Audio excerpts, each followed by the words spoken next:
સ્વરૂપ સુંદર, એવું સુંદર સ્વરૂપ છે.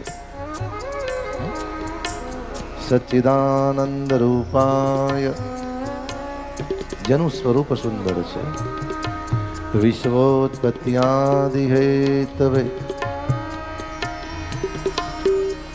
વિશ્વનું પાલન કરે, પોષણ કરે, સંહાર તો કરે છે.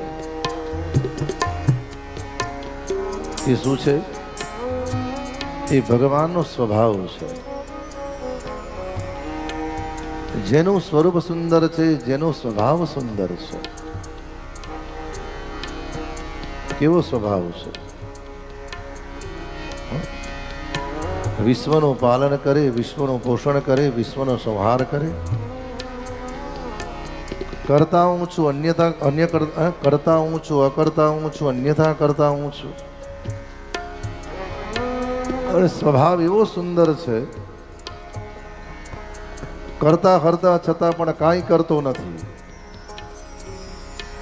અમુકનો સ્વભાવ તમે જોજો, એટલું બધું કરે છતાં અંદરથી એમ આ કાંઈ નહીં, આ જે પણ થયું છે ઠાકરની ઈચ્છાથી થયું છે. કારણ સ્વરૂપ હૃદયમાં હશે તો દ્રષ્ટિમાં પરિવર્તન આવશે.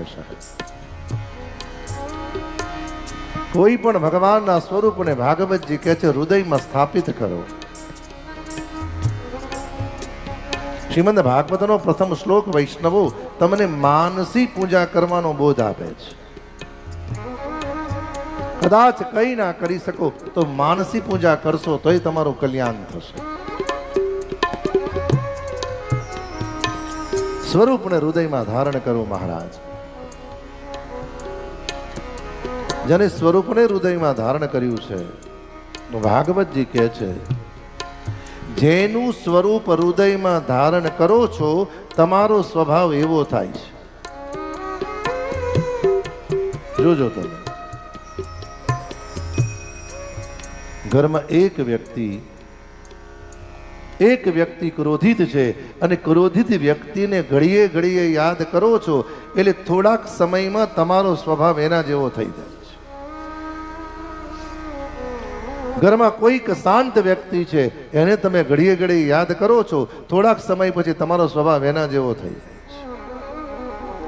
જેનું સ્વરૂપ હૃદયમાં સ્થાપિત થાય સ્વભાવ એના જેવો થાય.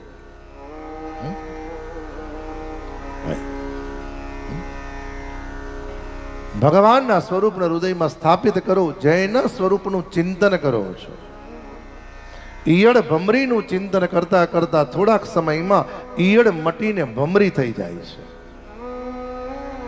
હૃદયમાં જેનું સ્વરૂપ હશે વૈષ્ણવો સ્વભાવ એવો થશે. હૃદયમાં ભગવાનનું સ્વરૂપ હશે તો સ્વભાવ તમારો ભગવાન જેવો ધીરે ધીરે થશે. અમુક ઉંમર પછી હૃદયમાં અન્યને નહીં ભગવાનના સ્વરૂપને ધ્યાન કરો. અમુક અવસ્થા પછી જે ભગવાનને હૃદયમાં ધારણ કરે છે એનો સ્વભાવ તો સુધરે છે, એનું સ્વરૂપે સુધરે છે, એનું જીવન સુધરે છે અને મૃત્યુ મંગલ થાય છે. જેનું સ્વરૂપ સુંદર, જેનો સ્વભાવ સુંદર. બાકી તને ભાગવતજી કહે છે અમુક ઉંમર પછી સ્વભાવ સુધારો. અમુકને તમે જોજો મરતા સુધી કોઈની જોડે ફાવે જ નહીં. મળતા સુધી કોઈની જોડે ના ફાવે. અને અમુકનો સ્વભાવ એવો હોય કે ગયા પછી ઘરના લોકો યાદ કરે હજુ દાદા ને બા જાજુ રહ્યા હોત તો સારું, અમારી પર કૃપા કરતે. હા, સ્વભાવથી પરિવારમાં ભળી જાઓ. સ્વભાવ એવો ન રાખો કે તમને જોઈને પરિવારના લોકો દૂર જતા રહેશે. જે સ્વભાવથી પરિવારમાં ભળી જાય છે એ જ સ્વભાવથી પરમાત્મામાં પણ ભળી શકે છે. જે સ્વભાવથી પરિવારમાં ભળતા નથી એનો સ્વભાવ કોઈક વાર ભગવાનને પણ પસંદ આવતો નથી.